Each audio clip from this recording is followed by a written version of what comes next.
I remember taking this class in high school, and there was this specific moment where the teacher asked the entire class what success meant to us. Now, it took me a minute to think about it because I never actually thought about it. Like, I don't know, go to school, go to college, get a degree, get a job, make some money, have a family, and call it a good life, right? Like, I'm 17, immigrant parents, what you're supposed to do, right? And most people in the class said more or less of the same thing. Most people said money or graduating, getting a job, and pleasing their parents. And that's pretty much what you're gonna get if you ask what success is to a room filled with 17 and 18-year-olds. Not that that's a bad thing, but it's funny because regardless of what we think we might know, we really don't know anything until maybe we're in our late 20s and 30s. And even then, a majority of people go through life not knowing what the hell's going on. A lot of adults are dumb as hell, and we're all just winging it. And I remember we were going around the class answering individually, and I got to this one dude specifically. He took a long time to answer like it was some dramatic buildup. He flicked his pen, raised his glasses, and said, "Happiness," and tried to look away all nonchalant. Like he just gave the most deep and profound, insightful answer. And many of my classmates thought it was. They all nodded with their eyebrows raised as if they just had an epiphany. Like, oh yeah, wow, happiness, that was so deep. And then I looked over at the teacher and she was making the same dumb expression as the students. And then everyone else began saying happiness as well. And when it got to me, I didn't really know what to say because I still didn't have an answer. So I just shrugged my shoulders and said, yeah, happiness as well, even though I didn't mean it. And to a certain degree, it's true. Like you hear people all the time throughout your life just say, at the end of the day, we all just want to be happy. People just want to be happy. And I actually disagree with this. Yes, on the very surface level, that sounds like it makes sense. I think it's more accurate to say that I think everyone doesn't want to be sad. Unless you're one of those people that get off on being depressed and getting sympathy and attention, then do you. But this idea that we want to be in a perpetual state of bliss and warmth and good feeling just isn't true. And it's not true to our biological or divine imperative, whichever you believe, and I'll tell you guys why. Every situation becomes normalized. I can't stress that point enough. Human beings adapt and constantly adapt. You're not the same as you were yesterday. And this applies in almost every situation, and it's a point that I use often. Quick example, let's say you open a bag of chips, right? And this is just my stupid analogy, take it for what you will. You open a bag of chips and the first chip, that first bite will always taste the best. And then you just keep eating and eating to replicate that taste and feeling, until you get to the end of the bag and you're just pouring the crumbs in your mouth. By then, you've already adjusted to the taste of those chips. It still tastes good, it just didn't hit like that first bite, even though they're all the same chips in the bag. And this is all within a short period of time. You've already adjusted, you've already acclimated.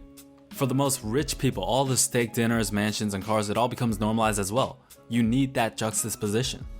If you were born rich, you wouldn't nearly feel the satisfaction if you started poor and then became rich, obviously. The value of money isn't the same. So the idea of getting to this one singular point where you'll be happy all the time just doesn't make sense. And it didn't make sense to me, at least.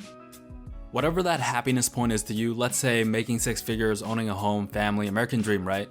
Eventually, sooner or later, you start to feel empty again. Because it becomes normalized. Your situation, your dopamine receptors to your quote-unquote state of happiness is normalized.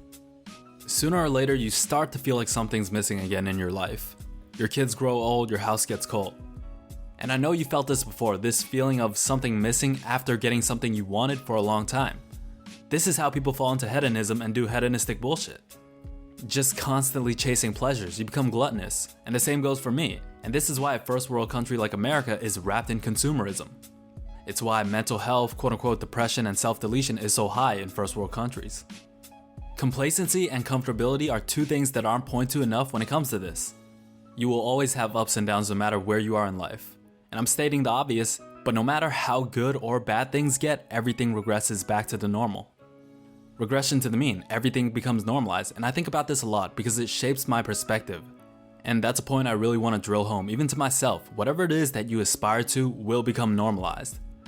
If you're talking about getting to a point where your general scale of feelings of happiness is higher than most people, or at least before, then what you're really talking about is financial security. If you got food on your plate and a roof over your head, which most people already have in a first world country at least. So it's not even financial security. You have food on a plate and a roof over your head. Otherwise, I really doubt you'd be on YouTube watching a video about happiness.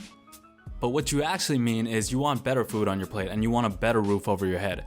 And that's essentially my premise. You're always gonna want that. So it just conflicts with this idea to getting to this point where you're just happy. And I don't think there's anything inherently wrong with that. We all got our goals, but you chase money without knowing you're chasing a feeling. Attention and validation or respect is really the driving force behind money and wealth. so its value as a currency is greater than money itself. You want money for status, validation, respect, love, adulation, etc. You want money for a better lifestyle, cars, house, clothes. Again, attention, validation, respect. You're trying to buy that. It's why when people make a bunch of money, they start spending it on a bunch of stupid shit. When you start earning more, you just start buying random stuff. You're on Amazon at 3 a.m. not looking for what you need to buy, but just looking for stuff to buy. You need to feel the value of that money, otherwise it's just a number on your iPhone, a number on your screen. Like I've said before, this overfixation on happiness is making people unhappy. You're always overthinking, always wanting more, always feeling like something's missing. I've always said this, but attention, validation, respect are the greatest currencies in the world, far greater than money. So when people are like, oh, I just want to be happy, it's like, do you really? I can't speak for everyone, but if I was to give a straight answer on what the answer is as it pertains to success that would result in the highest net positive, generally speaking for most people, I'm still in my mid-20s, so take it with a grain of salt. My answer would be purpose. It's a boring answer, but I really believe that. It's the same determiner for success in any workplace. Any basic study can tell you that, by the way. It's feelings of purpose and fulfillment. A group of fulfilled, motivated, and purpose-driven workers in a company will always beat out the overqualified people clocking in for a paycheck. Because when you have purpose, you seek progression, and when you seek growth and change and progression, happiness and a general state or feelings of happiness is a byproduct of that. Because there is no limit, there is no singular point, you don't let your situation become normalized when growth and change is part of your definition of success. And then when you align yourself with purpose, growth becomes a natural part of that process. And I get that these kind of esoteric terms of purpose, meaning, fulfillment are foreign to a lot of people, especially in a capitalistic consumer-based society. Like, trust me, I understand how this comes off. It's like, purpose? Man, get your bread up. But I think it's important for people to ask yourself who you really are and what you stand for. I don't believe that we're all born the same. We're born with certain behavior and personality traits which lead some people to be better at some than others. I think we all got something, and you have to think about your morals, your values, your beliefs, and your perspectives. Not what the world, system, or society told you to believe, but what you truly believe yourself. And then you strive to align what you do in your everyday life with that purpose. The point is, don't try to make happiness your be-all, end-all. Find purpose, and happiness will naturally be a byproduct of that. And then all the other remedial things in life start to fall in line with that as well. That's my general philosophy on happiness anyways. It never really made sense to me in the back of my mind. To just be happy after you quote-unquote succeed, the whole thing just felt like there was something missing to that equation. And I don't think I'm overthinking it because that path does lead to hedonism and doing hedonistic bullshit. And then that's how you get wrapped in the system, society, matrix, and whatever else Satan wants you to worship. It's another thing that ultimately takes you away from God. It's an idea or philosophy about life and happiness that pushes you to be selfish. It makes selfishness your ultimate goal. And by the way, it never seems to work out anyways, especially in the age we live in. It seems like some people, no matter what, no matter the quantifiable success, always find something to be unhappy about or complain about. Like something's always missing and then they go the wrong direction. Whether that's drugs, alcohol, partying, consumerism, whatever. There's an endless list. Anyways, I think I've gone on long enough. If you made it this far, I appreciate you. Honestly, from the bottom of my heart. So thank you.